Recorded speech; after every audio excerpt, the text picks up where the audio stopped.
The Biden administration is defending giving a $200 million grant to an energy company tied to China after financial disclosures show 69% of its revenue was generated in the communist country, while only 3% came from the United States.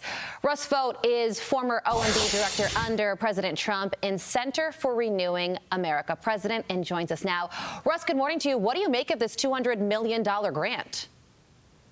Well, it's pretty concerning. I mean, you have a country that, or a company that is on a number of lists of concerning companies that may be in violation of current law as it pertains to the steps that this country has taken to make sure that there are companies firmly tied to China, making sure they're using China-based auditors. So this is the kind of thing that we've been concerned about with regard to the $135 billion that was passed.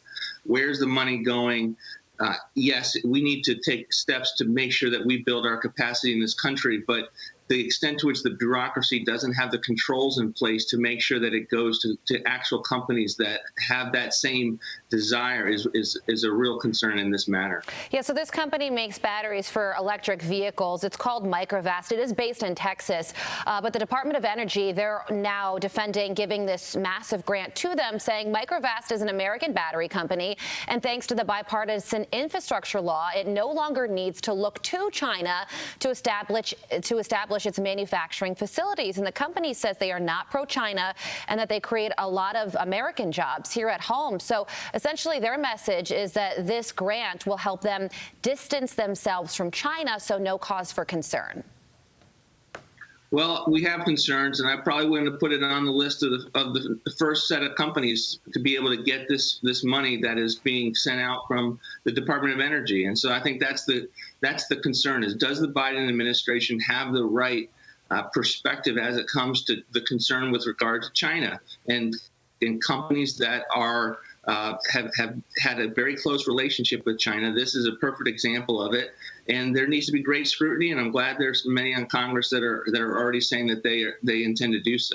Speaking of China, Chinese President Xi Jinping just met with the Saudi Arabian Crown Prince, and this summit is supposed to signify a new era of Chinese-Arab partnerships. And here is former Secretary of State Mike Pompeo on that front. Watch this.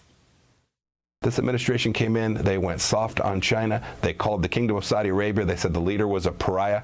And when you do those things, you will hurt the American people all across this country. And what you saw happen in the kingdom this week is a direct result of bad American policy.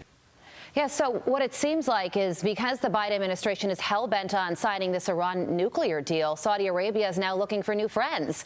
And one of those new friends comes in the form of China. What do you make of this?